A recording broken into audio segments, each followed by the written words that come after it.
History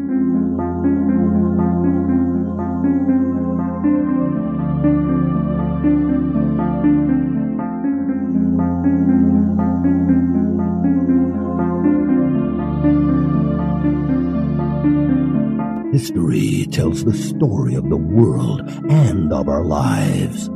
Sometimes that history goes bump in the night.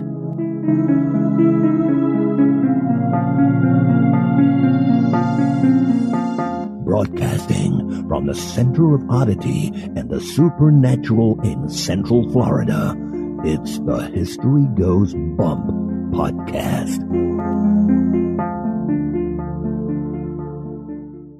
Hello, you spooktacular people. Welcome to this 569th episode of the History Goes Bump podcast, Ghost Tours for the Theater of the Mind. I'm your host, Diane. And this is Kelly. Kelly, on this episode, we're returning to Waverly Hills Sanatorium. I'm so excited. And actually, it's me returning. You got to go for your very first time. This is true. We went back for Jerry Pauly's memorial in Louisville, Kentucky, and we were like, Louisville. Louisville. I can't say Get it it right. like they say it. I at least get it close. I thought that it was their off season, so there would be no way we'd be able to visit, but I just went online to see if there was maybe a chance, and they do holiday tours. So we got on the very last holiday tour that they did. We lucked out. We did luck out. So we got to go check out Waverly Hills Sanatorium. We were also joined by Bailey, who investigated the Dixie House with us in St. Augustine and also joined us about the Andrew Lowe House in Savannah here on the podcast. And she had her friend Ellie along.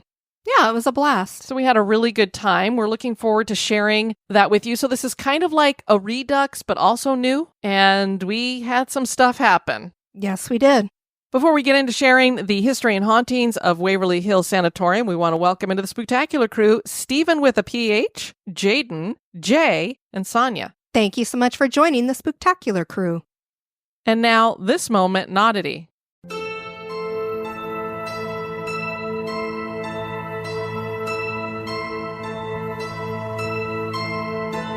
The moment in Oddity was suggested and written by Dwight Shepherd.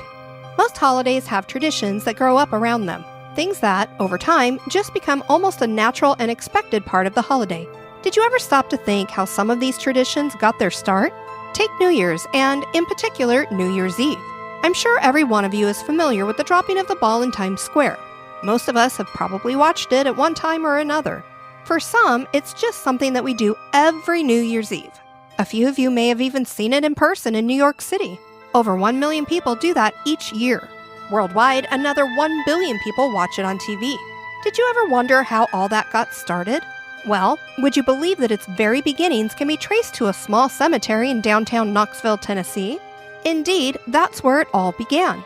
The cemetery is First Presbyterian Cemetery. For those of you not familiar with it, it's located behind the Tennessee Theater. Let's go back to the year 1869. An 11-year-old boy had to pass by it on his way home from his job at the Knoxville Chronicle, which was located over on Market Square. There were no child labor laws then, so he got off work at midnight each night. This meant the area near the cemetery was very dark and deserted. There were stories whispered that at least one of the residents of First Presbyterian Cemetery didn't always stay in his grave, or at least his spirit didn't. So many nights, this 11-year-old boy stayed at work until daylight. Now, there were no beds at the Chronicle. Heck, there wasn't even an employee break room back then. So in order to be allowed to stay, this boy started helping out throughout the paper. He began to learn all about aspects of producing a newspaper. His family moved away briefly the next year. However, within another year, they were back in Knoxville. He was back working at the Chronicle and back to learning and earning his keep overnight. By the time he was 19, he was capable of running a newspaper himself, and soon he got that chance. He heard that a newspaper in Chattanooga had gone bankrupt.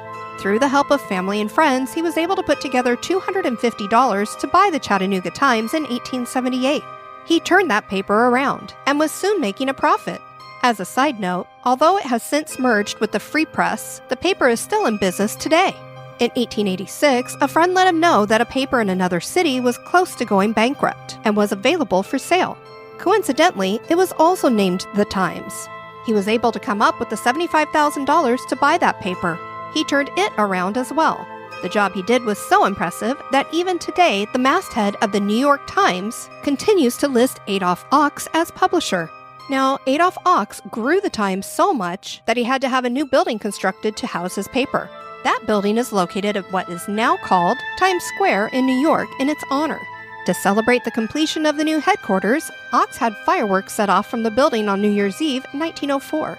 It was so well received that they began doing it every year. In 1907, they began dropping a ball as part of that celebration. It has taken place every year except 1942 and 43 because of World War II. They say that truth is stranger than fiction. The fact that way over 1 billion people celebrate New Year's Eve having its beginnings because an 11-year-old boy was scared to walk past the haunted cemetery in Knoxville at night certainly is odd.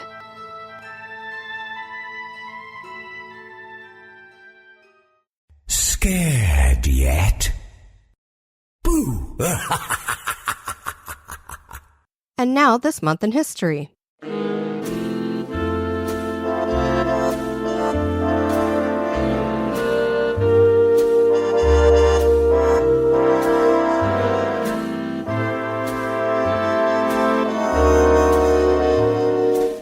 Our month in history was also suggested and written by Dwight Shepherd.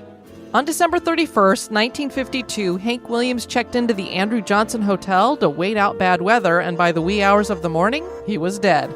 The Andrew Johnson building on Gay Street in Knoxville will soon be renovated into a mix of commercial retail space, permanent residences, and overnight rental accommodations. For a number of years, it housed the Knox County School System Central Office. Before that, it was something completely different. It opened as a luxury hotel in 1928 and was at the time the tallest building in Tennessee. In the 1930s, radio station WNOX broadcast from its upper floors. Their midday merry-go-round program featured live performances from a list of entertainers that soon would be among the who's who of country music. In 1936, Amelia Earhart stayed here. During an interview conducted here, she told a local reporter because of the nature of flying, she didn't expect to die of old age. She disappeared on her around-the-world flight a year later. In 1943, Russian composer Sergei Rachmaninoff stayed here while giving a concert at the University of Tennessee. It would prove to be his last concert. He died 3 months later. On New Year's Eve 1952, Hank Williams checked in here because bad weather had canceled his flight. Williams, in addition to being a country music superstar, was also a legal morphine addict. A back injury caused him so much pain that he actually carried a card that authorized doctors to give him morphine to control the pain. Unfortunately, Hank was also an alcoholic. Those two are not a good combination. After getting to the hotel, Hank told his teenage driver, Charlie Carr, to get him a bottle of whiskey and a doctor to give him a shot of morphine. Folks at the hotel told him where he could find both. Now, naturally, the doctor had never treated Hank before. Exactly how he figured the dose of morphine, only he knew for sure. Anyway, it couldn't have mixed well with the alcohol. Later that evening, Hank's manager called. Hank was in no condition to talk to him, so young Charlie Carr took the call. Hank was due for a concert in Charleston, West Virginia. They couldn't wait for the weather to clear. They needed to get on the road and keep driving until either they came to an airport where they could get a flight out, or they reached Charleston by car. At 10:45 p.m., the driver called the front desk. They were checking out, and he'd need help getting his boss to their car. Charlie pulled a 1952 blue Cadillac to the hotel side entrance. Porters and bellmen who helped Hank to the car said he was unresponsive except for a couple of coughing noises and was cool to the touch. Charlie finally pulled over in Virginia and flagged down a highway patrolman. Hank Williams was dead at age 29. Many people believe that he actually died at the Andrew Johnson in Knoxville. It has been reported that on foggy New Year's Eves, an old blue Cadillac can be seen circling the AJ building. Maybe Hank hasn't quite checked out yet. And if you've listened to our Hank Williams episode, you know that is true. In April 2018, Diane visited Waverly Hills Sanatorium for the first time, and several listeners joined her on a tour of the place. The group experienced some unexplained things, and Diane has been dying to get back and to show me the place. Dying to get back, Diane? I see what you did there. Yes. I see what Aren't you I did there. clever? It's so clever. COVID thwarted our plan to investigate privately with a group of listeners in April of 2020. Yeah, there were 15 of us. I know. We had it rented. We were ready to go. We were doing a live show there with Hillbilly Horror Stories. And then came COVID. So, with our unexpected trip to Louisville in December 2024, we couldn't pass up a chance to do the tour.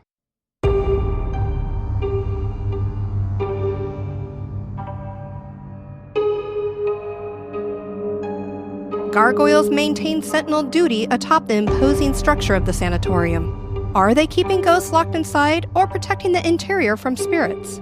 It's hard to say. Perhaps a little of both, as Waverly Hills Sanatorium quite possibly is one of the most haunted locations in America. Join us for this return to the history and hauntings of Waverly Hills Sanatorium.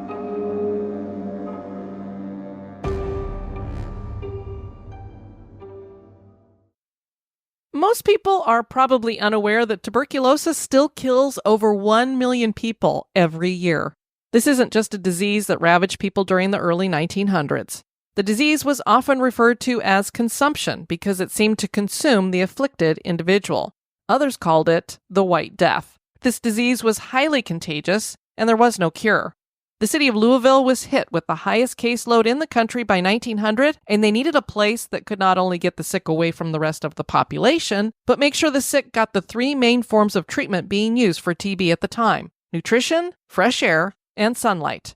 Waverly Hills Sanatorium would become that place. Waverly Hills sits on a spot where a school once stood.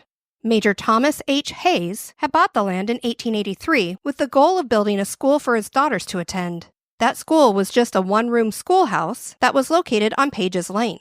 Lizzie Lee Harris was hired to be the teacher, and she named the school Waverly School, after some novels named Waverly Novels.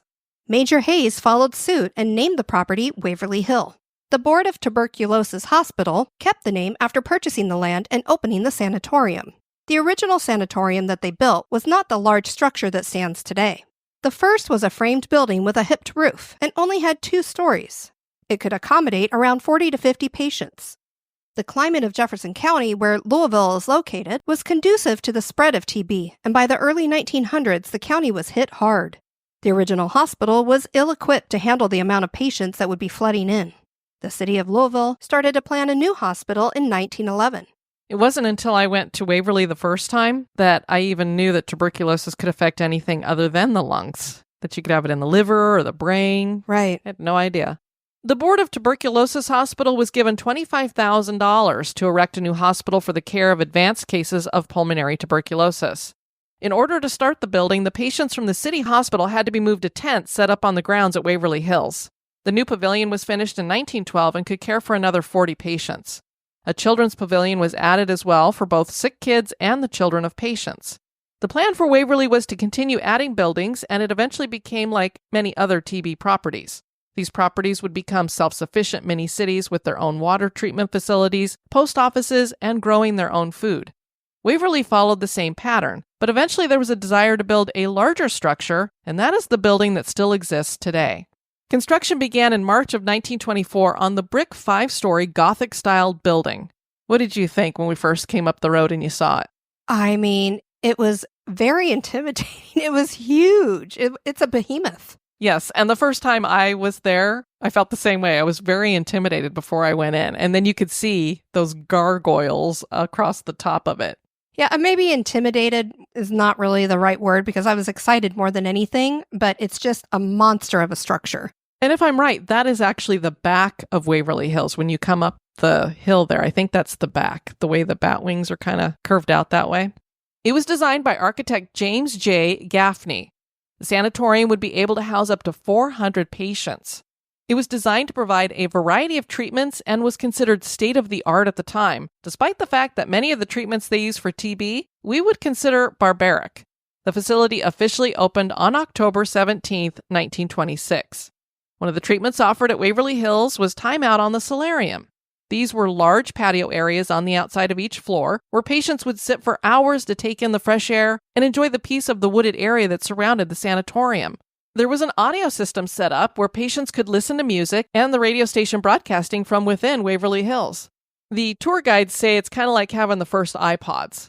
Some patients would be left out here for up to 13 hours, and there are even photos that show that some patients would actually be covered in snow. For this reason, the first electric blankets were used here. Another treatment was time in the sunroom, which was a room with heat lamps that were to provide a feeling as though being in the sun. The more barbaric treatments included electric shock for people with TB of the brain and surgical procedures to remove ribs and muscle. One of the worst treatments was a process where a lung would be deflated because TB needs oxygen to survive. This treatment did help some people, but mainly ended up killing people. The facility served as a TB hospital until 1961. In 1943, streptomycin was discovered, and it was proven to treat TB. This eventually would make Waverly Hills obsolete, and so it did close in 1961, with any patient still remaining being transferred to Hazelwood Sanatorium. The following year, it reopened after renovation as Woodhaven Medical Services, a geriatric facility for people with mobility issues and dementia. This facility ran until it was closed by the state in 1981.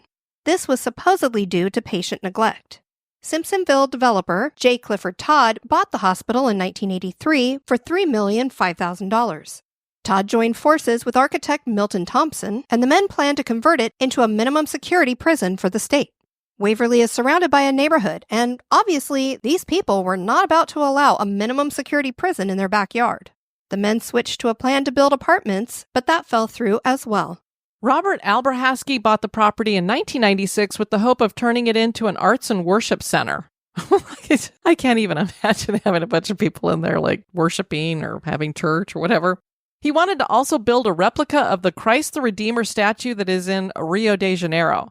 The statue was going to be 150 feet tall and 150 feet wide and placed on the roof of the sanatorium. I think I would rather see the gargoyles up there. I don't know. There's just something, I don't know. That would have been kind of creepy. That to me would be creepier than the gargoyles.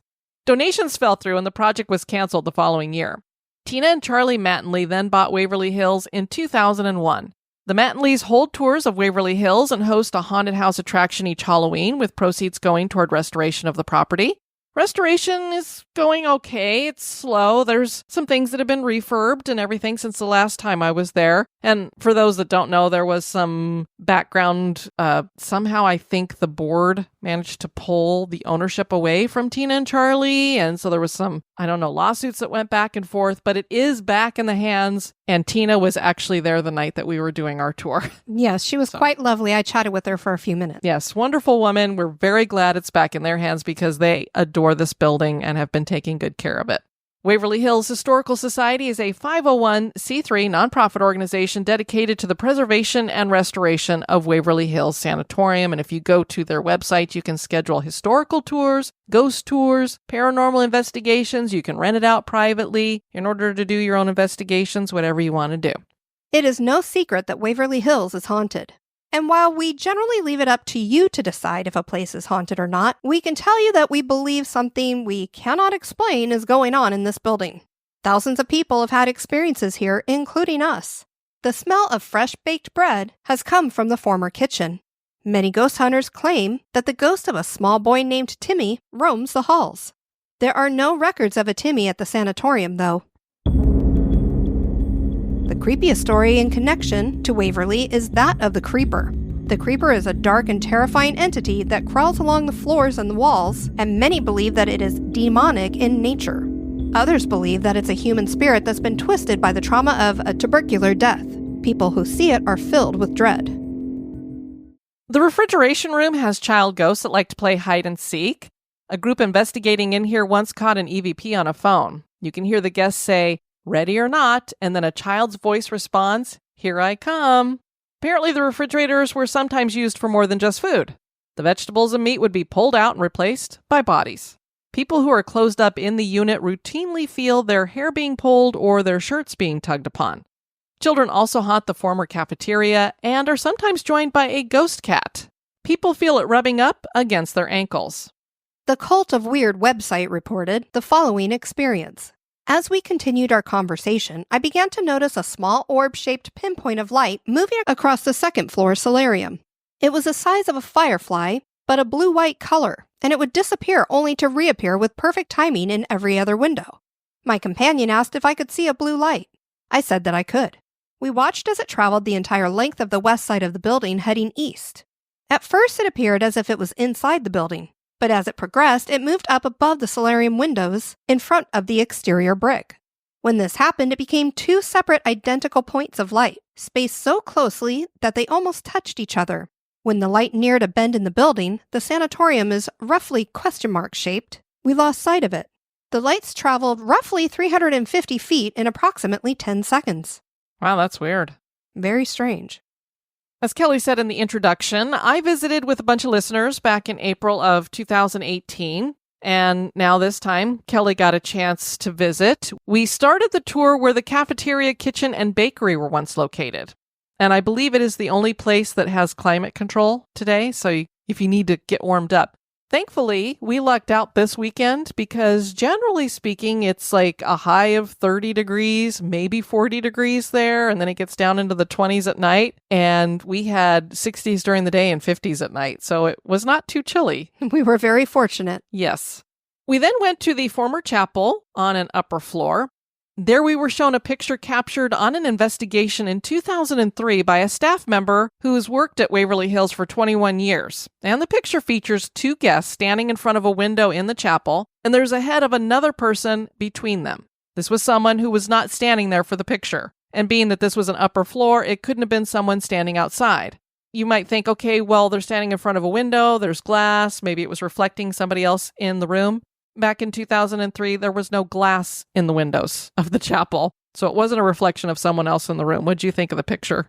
I mean, there was definitely a person standing there. It was very bizarre. Yeah, no doubt about it. It was almost just a head. You couldn't really see the rest of the body. It was just like this head between the two ladies' heads. So then when one of the women had taken the pictures to get developed at Walgreens, she went back and was like, you guys screwed up this picture. I don't know what you did to it, but is this some kind of a joke that you put this other person in here? And they're like, Right. We didn't do anything to it. We just developed what you gave us.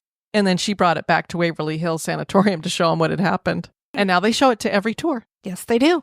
And now a little break for a word about one of our sponsors.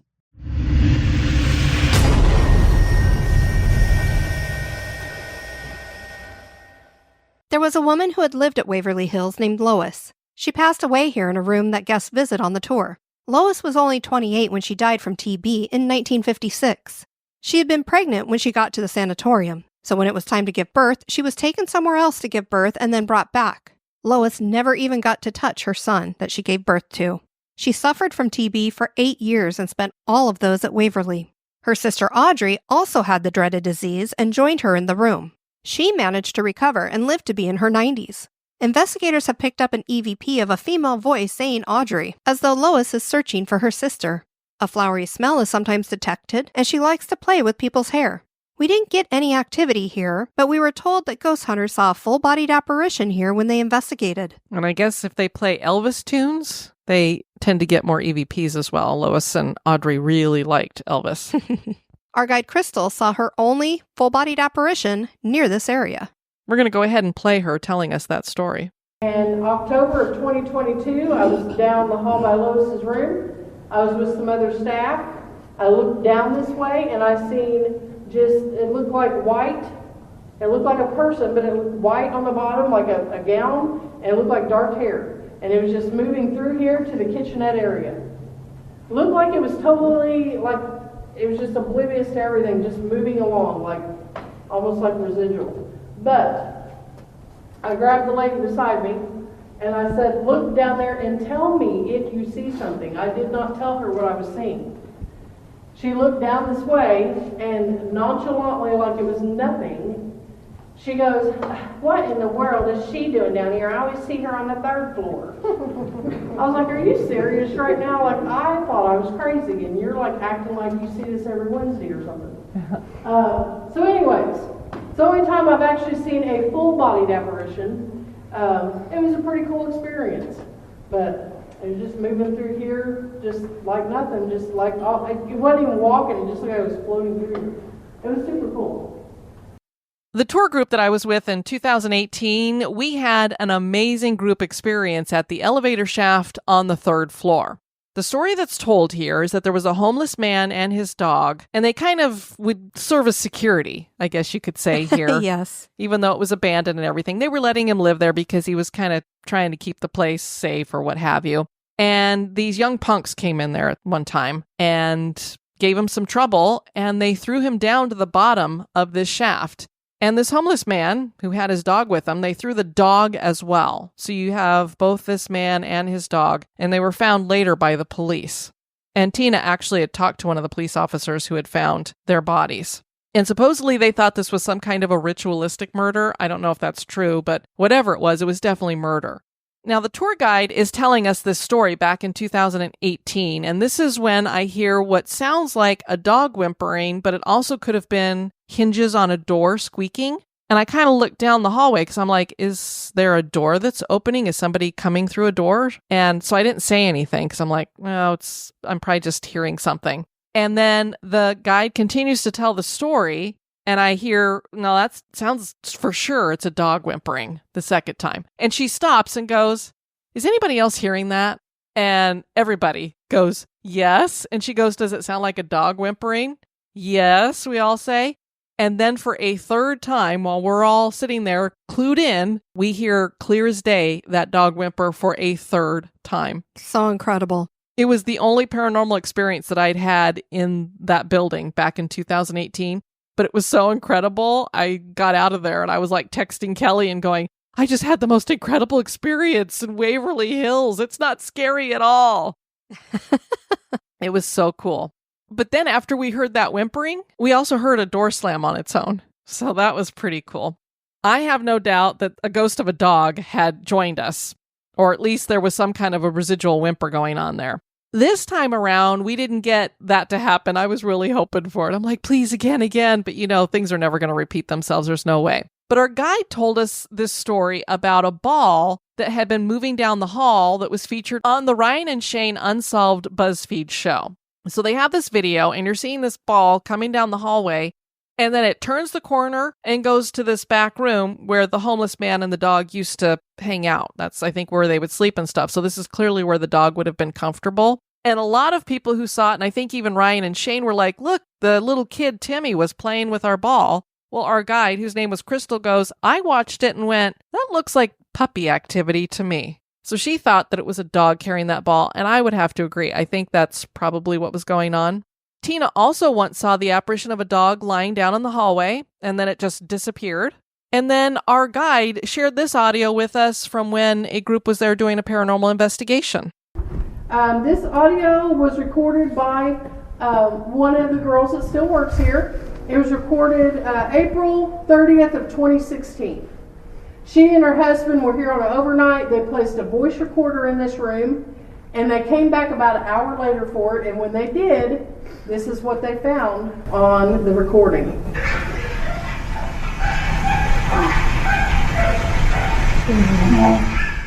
That's awesome.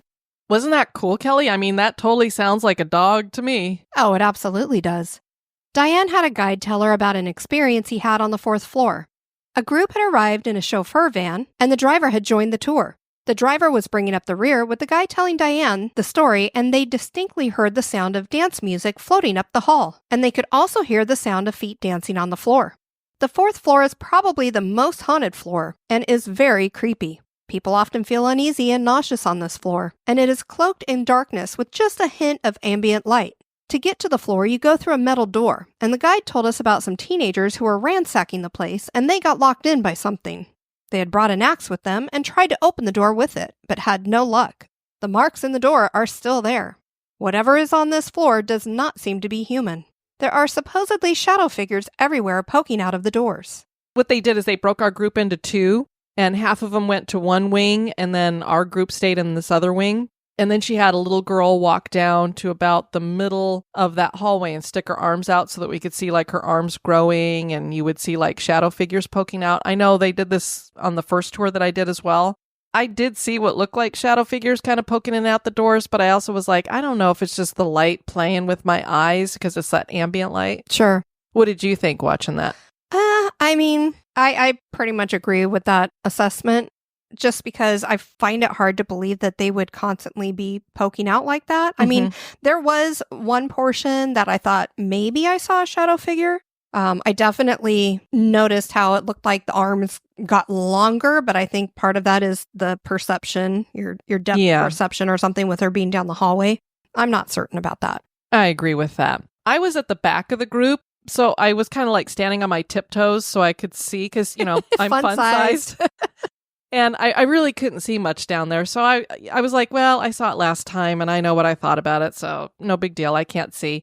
And as I'm standing there, I've got Ellie next to me, who was Bailey's friend. And I hear a sound behind me. And I look behind me and I'm like, wow, I could have sworn I heard like shuffling or something kind of scraping on the ground. And I heard it again, and I noticed that Ellie looked as well. And so I'm like, okay, she's got to be hearing something too. So I said, well, are you hearing something? And she said, yeah, it's like sighing or something. It's like, And I was like, well, maybe that could be the sound of like shuffling. I don't know. Or somebody with TB. And so I'm looking halfway down that hall, and it's basically the door that they went after with the axe. I didn't realize it till we walked down there, and I was like, oh, it's a closed door. So this is what makes this even crazier. I could swear I just saw a little kid like poke their head out the door, and it was like they were towards the bottom of the door, not like standing up and poking out. It's like they were on their knees or something and poking their head out. Well, my perception of it was like it was maybe a 5-year-old or somebody pretty little. Yeah. So I saw it once, and I was like, am I seeing things, kind of like the shadow figures? Because this had more ambient light because the exit sign is up there. So you got kind of a reddish hue behind it. I'm like, oh, maybe I'm just seeing something. And then Ellie all of a sudden goes, I'm seeing something like poking out of a door. And then you came back, and I was like, I think you saw it before I said anything because I didn't want to say anything. Yeah, you didn't say anything before I mentioned that I could see something moving down there. And yeah, it definitely, to me, it looked like a little kid just kind of leaning out and looking and then going back. And the minute you said that, then I was like, okay, there's definitely something. And I saw her like poke out 3 or 4 times. Yeah, and it looked like she had long hair too. Yeah. And then Crystal, who was our tour guide, all of a sudden could see that we were like looking that way and paying attention to something else. And she goes, do you guys have something going on back there? And I just said, well, I think we have a child ghost poking in and out of this door. And she goes, you know what? That happens a lot on the tour. When we're all focused this way, something starts happening over there. And Ellie she was standing closer, if you're looking down a hallway, she was near the right-hand side of the hallway. You and I were towards the left-hand side. She thought she saw it coming out of the doorway just before there where a chair was sitting. But I would imagine because of her angle of the view, it would look like it was coming out of that door, but like the head was just above the back of that chair. Sure. Because then we were walking down. She said, well, I saw it right here. And I thought, well, no, I definitely saw it down where you saw it because we were focusing on it because there was that little bit of ambient light. There was like a square light on the ground. Yeah, because there's a window. Yeah, it was. There was a window in the door that puts like a light square on the ground. Right. And so I was like, it's that doorway. Yeah, it's that spot. And then we walked down there and I'm like, it's closed. So there definitely wasn't some real little kid poking out that way. And I wish that it was more light because to me, that would be like a full-bodied apparition. It wasn't a shadow. No, it definitely wasn't a shadow. But I can't say, well, I've definitely seen the Holy Grail because the lighting was so weird that I don't know that it was full-bodied and that it wasn't like, I don't know, some kind of... I think it was partial-bodied for sure. Yeah, some kind of light hue to it or translucence to it or something. I don't know, but it was very cool. And since you guys were seeing it too, I was like, yay!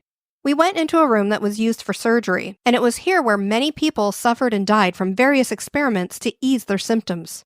A person in our group captured a weird picture of Bailey in here, and I felt weird in there with like a tightness to my chest. It wasn't like a negative feeling, but it was very difficult to breathe. It was almost like you could feel like what it would have been like to have tuberculosis for a minute. Yeah. Interesting. I saw the picture with Bailey, and the way I'll describe it is we're all standing in the corner and we're away from whoever's taking the picture. It is mostly dark in there, but we're getting a little bit of ambient light from outside from like the moon. And we all look like fuzzy, ghosty kind of things that have we basically look like shadow figures. We do. But Bailey is completely clear. Lit up. Yeah. Now, she did have her phone on. Right. With a little bit of light coming off of that. So we don't know if that reflecting off her face made her clear in the picture.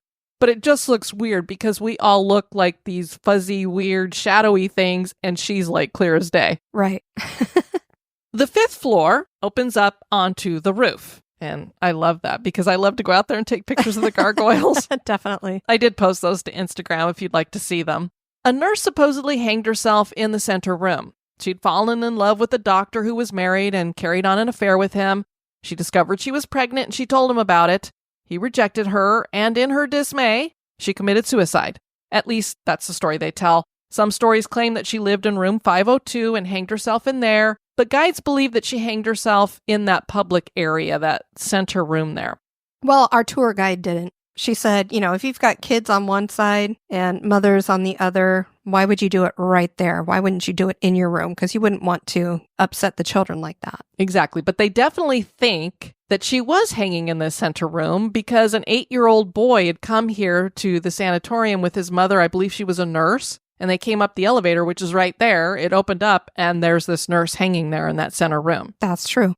So what Crystal thinks is that she was murdered. Murder. It wasn't suicide, that maybe an orderly was put up to it. Take her out, get rid of my problem here. Could be. And he wasn't thinking about the fact that the children's wing is right there and they're going to look out that window and see this nurse hanging there. Yeah. I tend to agree with Crystal. I think that's probably a very good point. And that 8-year-old boy actually came back and did the tour as an older gentleman and shared that story. I think he shared it with Tina directly. I think he did share it with Tina directly. The morgue wing has a cafeteria above it, and in order for a patient to eat in the cafeteria, they had to get dressed, or dressed up, basically. They couldn't enter in their gowns. Yeah, they had to be nicely dressed, and the kids, and well-behaved. Yeah. There was a morgue slab still in the morgue that could hold 3 bodies. Only the bottom one can still hold any weight, and many times investigators try out lying down in that bottom one and being left alone for a while. We were told on the tour about one woman who decided to do this, and when her team returned 30 minutes later, she was curled up in the fetal position at the back of the slab. You had something interesting happen in regards to this morgue slab. Yes, I took a picture, and it is very bizarre looking. It's just this white line with like lots of little teeny tiny lines coming off of it, and I wasn't moving my camera.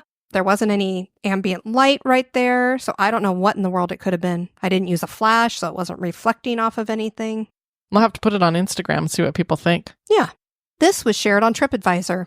I got away from the other folks and did my own thing. I laid on the bottom morgue slab, hoping to get touched, but didn't. Later, I did a flashlight session with a female in the shock therapy bedroom while sitting on the bed, and she answered questions by making the flashlight turn on. Then I went down to the death chute alone, a 500-foot walk down in complete blackness.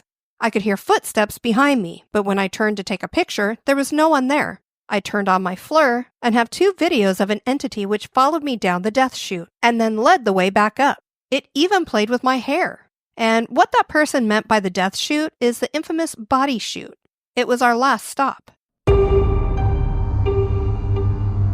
Probably the creepiest location at Waverly Hills has to be the body chute. This is a long chute that went downhill a very long way. It has 145 concrete stairs next to it.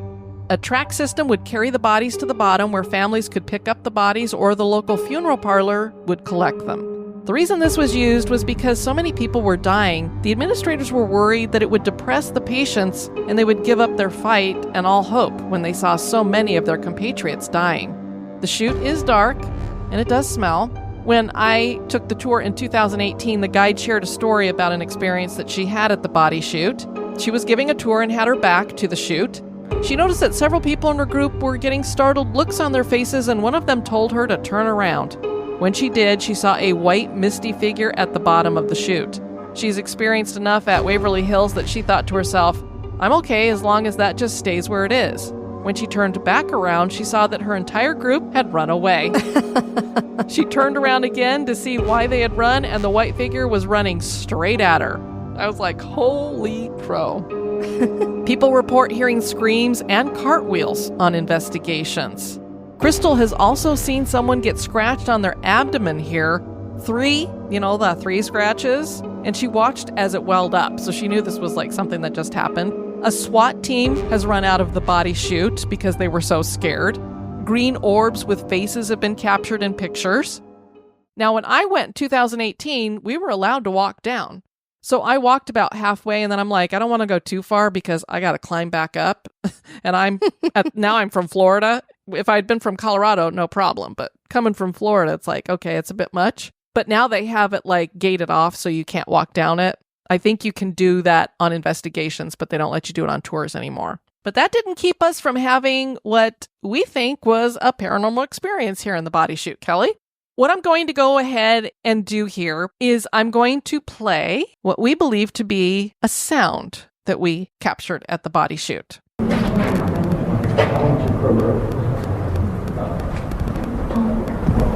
Oh, did you hear that? I heard something. I'll play that one more time.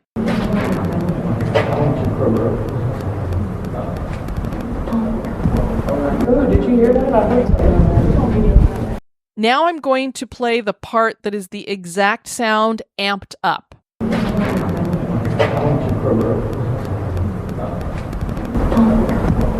Oh, did you hear that? I heard something. And I'll play it again.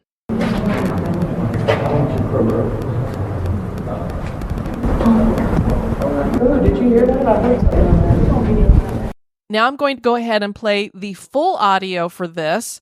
So you're going to hear that sound at the very beginning. And you'll hear us talking a little bit. You're definitely going to hear Crystal going, hey, do you guys hear this? Her describing what she's hearing. You're going to hear the sound again about halfway through this and me saying, I hear it. I can hear it. And then you'll hear us discussing a little bit more about that sound.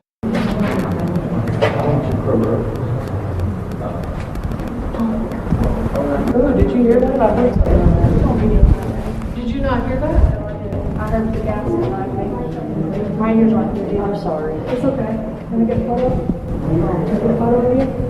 You have me see the best. Okay. 1, 2, 3.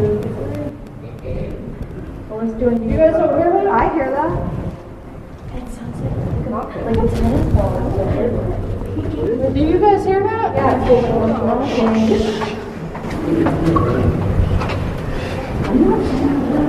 Stop. Everybody quit talking.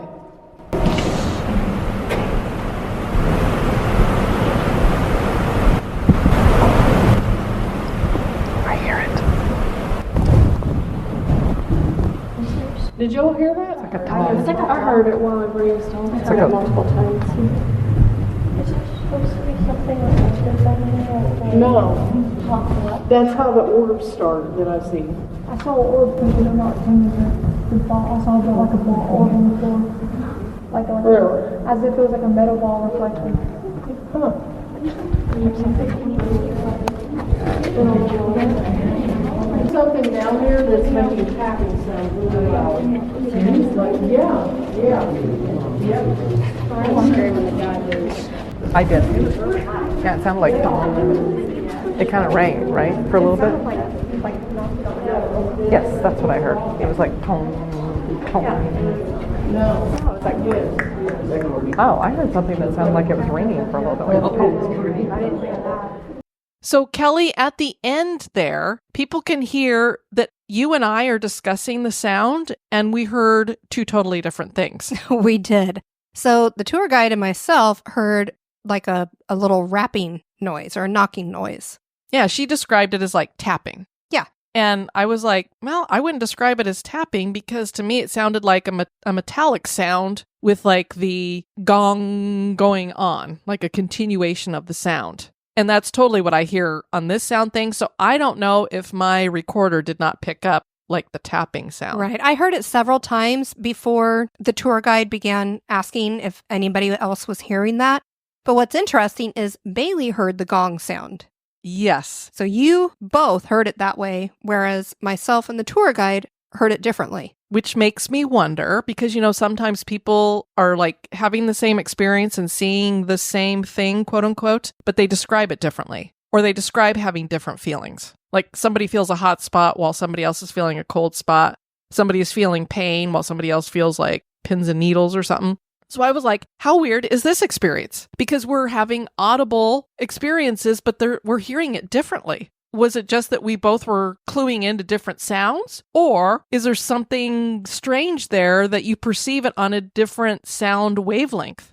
That our ears were hearing it differently because that's the way they detected it. Yeah, it's bizarre.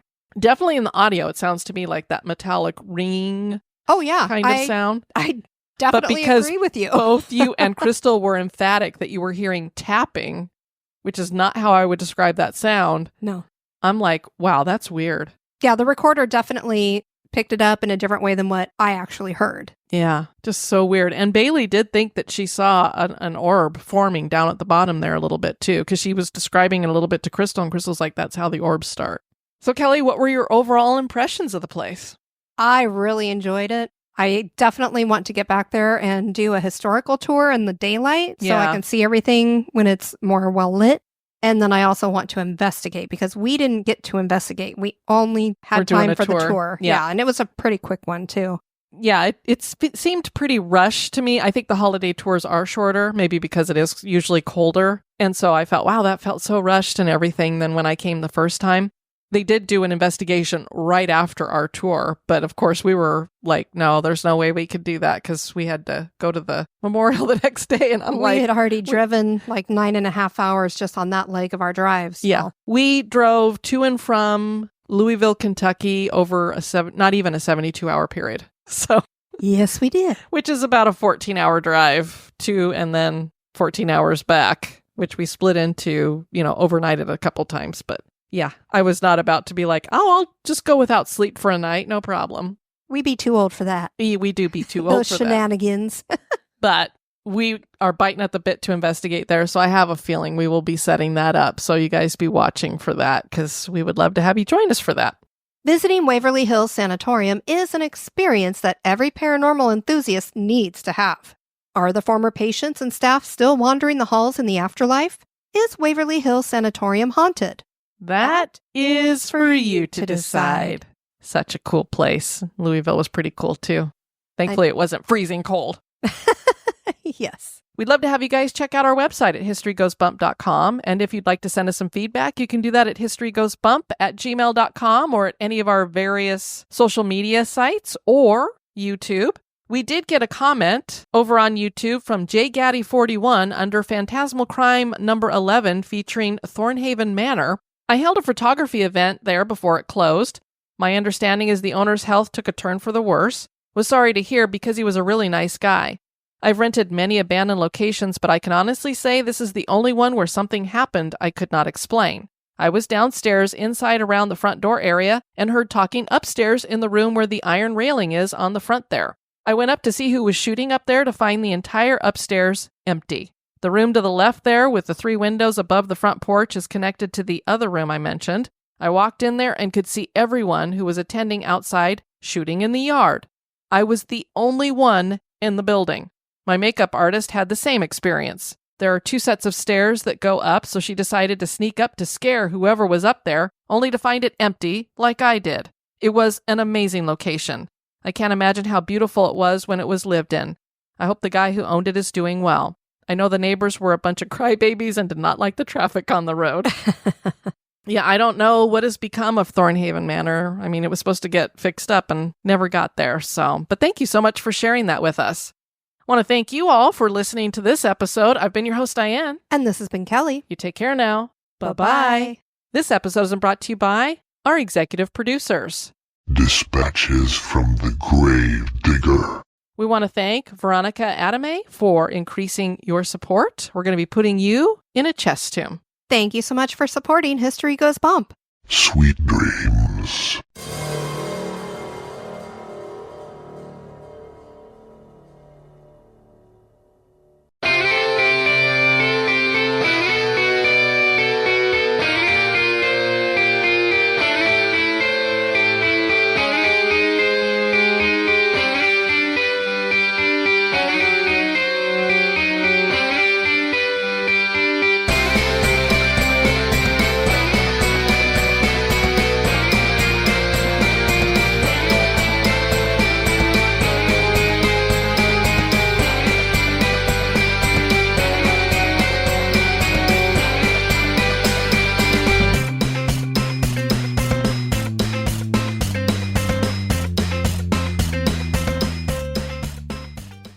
Children also haunt the former cafeteria.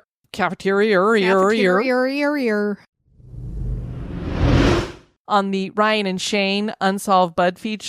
Bud feed? Yeah. I Bud mean, feed. There were It's a lot of bud people feed. smoking pot in It did smell a lot Kentucky. like pot there.